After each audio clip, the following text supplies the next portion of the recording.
diaspora, elle nous vient tout droit de la Belgique. Alors, non seulement ça, elle est fondatrice de la COPEC Microdev. Alors, sous vos applaudissements, s'il vous plaît, on va appeler Madame Bijou Tchounza. Bonsoir, Madame. Bonsoir à tous. Est-ce que vous allez bien? Alors, c'est un honneur et un privilège pour moi de me tenir devant vous.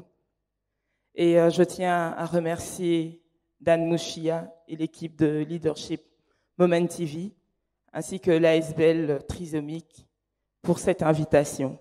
C'est vraiment un honneur. Alors, comme le disait Yann, je ne suis pas non plus un motivateur. Et ce que je vais faire, c'est prêcher par l'exemple. Donc, vous faire part également de mon parcours. Alors, vous allez souffrir du fait que je suis économiste de formation. Donc, il y aura quelques chiffres, mais je pense que l'essentiel est que le message puisse passer aujourd'hui. Alors, s'il y a une chose que vous devez retenir de mon message, c'est que tout est possible à qui rêve, ose, travaille et n'abandonne jamais. C'est une citation que j'ai reprise et qui va me porter tout le long de mon intervention. Les jeunes constituent, et quand je dis jeunes, c'est de 7 à 77 ans. Donc je m'inclus dedans. Je m'adresse à chacun de nous dans cette salle.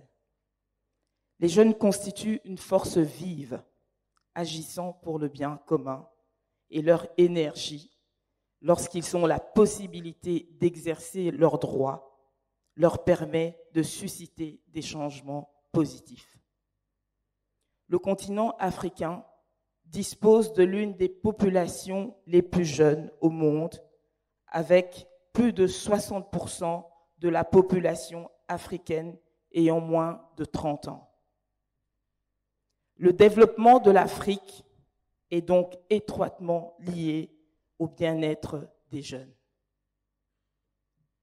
Le nombre de jeunes en République démocratique du Congo était estimé à 20 millions en 2010. Il augmentera à 31 millions d'ici 2025 et 42 millions en 2050. Les jeunes, vous êtes un énorme potentiel pour la bonne gouvernance de ce pays, pour le développement économique et social de la République démocratique du Congo. Les jeunes font preuve de beaucoup de détermination pour relever leurs défis, et cela malgré les multiples obstacles auxquels ils font face, que ce soit dans le domaine de l'enseignement ou de l'emploi. Plusieurs jeunes estiment que le système actuel d'enseignement ne fournit pas les compétences nécessaires que pour répondre aux exigences du marché de l'emploi. Il y a une déconnexion entre les capacités des jeunes et les exigences des employeurs. Le tableau que je viens de peindre dans mon introduction peut sembler inquiétant et décourageant. Et pourtant, vous allez me dire que nous sommes venus dans cette conférence pour être boostés. À cela, je répondrai qu'il faut être conscient des réalités qui nous entourent, mais de ne pas se focaliser sur les impossibilités, mais sur les possibilités. Tout est possible à qui rêve, ose, travaille et n'abandonne jamais. À travers mon témoignage, j'aimerais que vous ressortiez de ce lieu convaincus que vous avez le choix de ne pas subir les difficultés, les obstacles auxquels vous faites face, mais que vous avez le pouvoir d'impacter, d'influencer positivement votre environnement. Alors, Bijou Tchounza. Bijou Tchounza est née à Kinshasa. Elle a quitté Kinshasa à l'âge de 12 ans. Elle est allée en Belgique. Elle a fait ses études. En arrivant en Belgique, en première secondaire, le proviseur me dit « Madame Tchounza, très bien. Vous venez d'où encore ?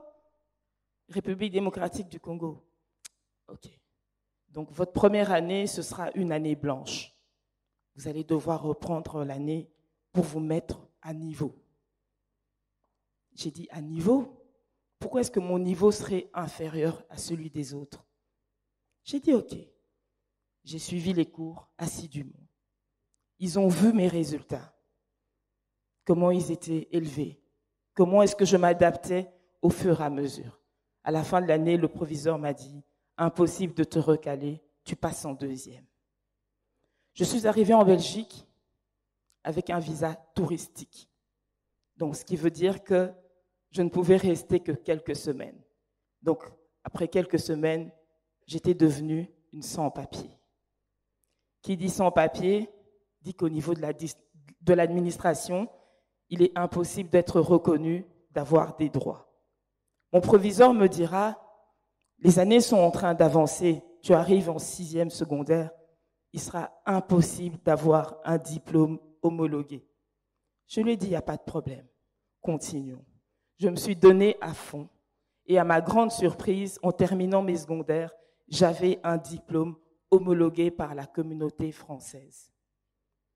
J'arrive à l'université. Il y avait une seule université à laquelle je pouvais aller sans papier. C'était l'Université libre de Bruxelles. J'arrive pour les inscriptions. Elle me dit, non, les étrangers, c'était au mois d'avril. Là, c'est trop tard. Je lui dis, mais je ne suis pas étrangère. J'ai fait mes études ici, j'ai un diplôme homologué. Comment est-ce possible? Je lui dis, je ne sais pas, mais le diplôme, il est là. On m'insère à l'université. Je termine l'université. Avant la fin, il y a une loi qui sort et qui décide que toutes les personnes qui ont une attache en Belgique peuvent bénéficier de papiers. Je reçois mes papiers à la fin de mes études. Alors tout cela, c'est un petit témoignage pour vous dire que les hommes, la société peut nous mettre des obstacles, des barrières, mais notre détermination nous permettra de les franchir et d'aller de l'avant.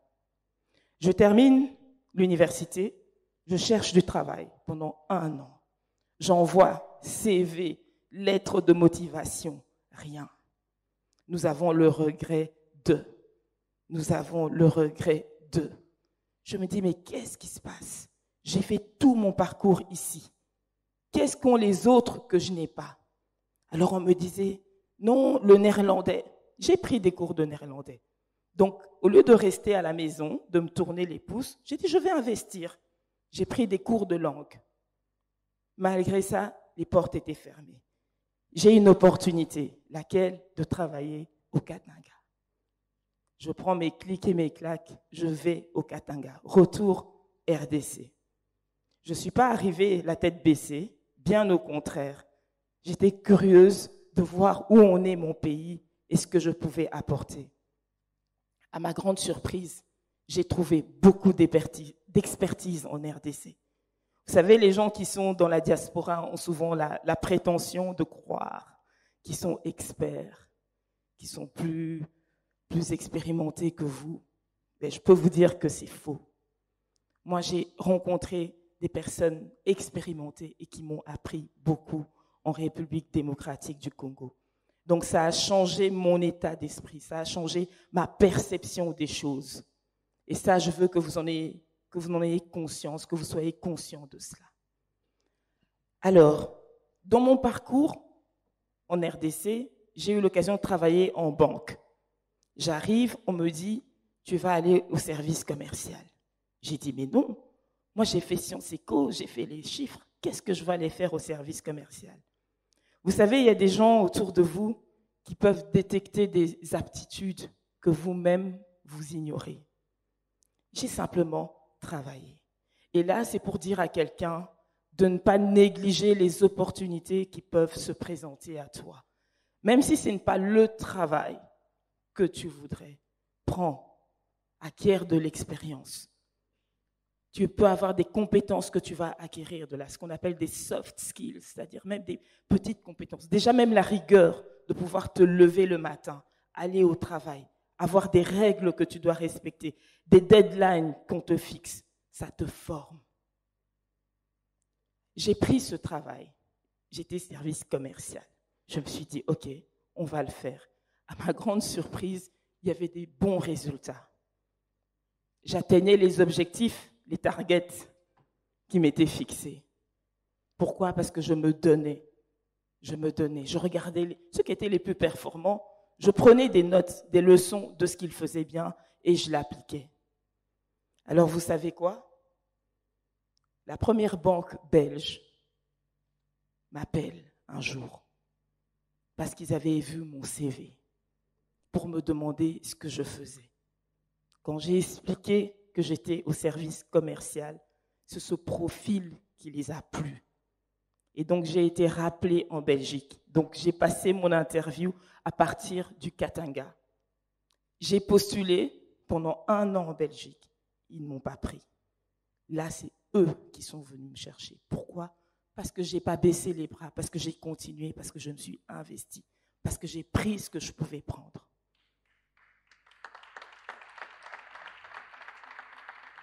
Merci. Je suis rentrée en Belgique en 2011. Je travaille à la première banque belge. J'ai commencé au début, au bas de l'échelle, au service commercial, agent dans une agence du quartier. J'ai pris ce que j'avais à prendre. J'ai évolué, j'ai commencé à m'occuper des clients professionnels, des indépendants, des sociétés. Je ne savais pas que j'étais en train, en fait, de me former moi-même, à être plus tard un chef d'entreprise. J'ai servi les autres. J'ai appris des autres. J'ai évolué au sein de la banque. Aujourd'hui, je travaille dans le département qui s'occupe des institutions publiques. Là encore, j'apprends. J'apprends comment fonctionne un organisme public. Qui sait? Qui sait demain? Alors, de là est née une passion. Je travaille dans le secteur financier. Je me suis dit, qu'est-ce que je peux faire pour mon pays d'origine? J'ai peint tout à l'heure un tableau, difficultés d'emploi, chômage, enseignement difficile, opportunités difficiles. Alors, dans ces difficultés, moi, j'ai vu une opportunité. Donc là, c'est pour dire à quelqu'un que ceux qui semblent mauvais autour de soi essayent d'être une solution, essayent d'apporter une réponse. J'ai eu à cœur de mettre en place une institution de microfinance. Pourquoi? Parce que la microfinance est un levier pour le développement d'un pays. Alors je me suis dit, mais par où est-ce que je vais commencer? J'ai commencé par me former. J'avais une idée en tête. Je ne savais pas comment est-ce que j'allais le mettre en œuvre, mais j'ai commencé par la formation. J'ai suivi une formation en gestion d'une institution de microfinance. C'était encore flou dans ma tête, mais j'ai pris les skills. J'ai commencé à mûrir mon projet, à me préparer, à le construire, à prendre des informations. Et petit à petit, ça a pris forme. Aujourd'hui, j'ai le plaisir de vous dire que cette institution existe depuis plus d'1 an dans la ville-province de Kinshasa. Elle s'appelle Microdev, qui veut dire développement par la microfinance.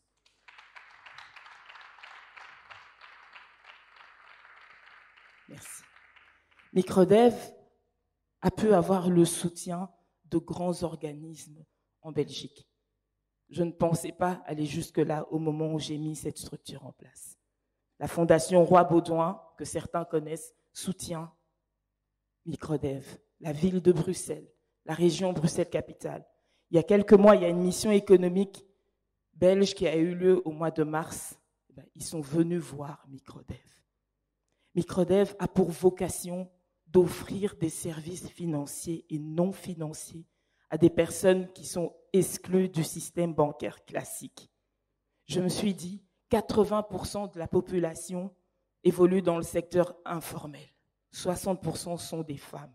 Comment est-ce qu'on peut parler de développement, d'éradication de pauvreté si on ne touche pas cette cible? Alors on a mis en place cette structure. Aujourd'hui, Microdev a financé plus de 1500 personnes. Elle donne des formations en éducation financière et elle donne des microcrédits pour que les gens puissent démarrer une activité, booster leur activité. Dans les impossibilités, il y a une possibilité. Aujourd'hui, Microdev compte 20 employés.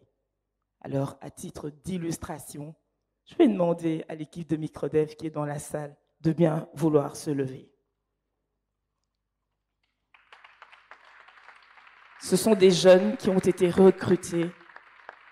C'est un échantillon. Je vous remercie. Et ça, c'est ce qu'on est capable de faire quand on est déterminé, quand on a de la volonté. Ça n'a pas été facile, croyez-moi. Les challenges étaient là, les découragements étaient là. Mais il faut se fortifier soi-même. Il faut croire en ses rêves.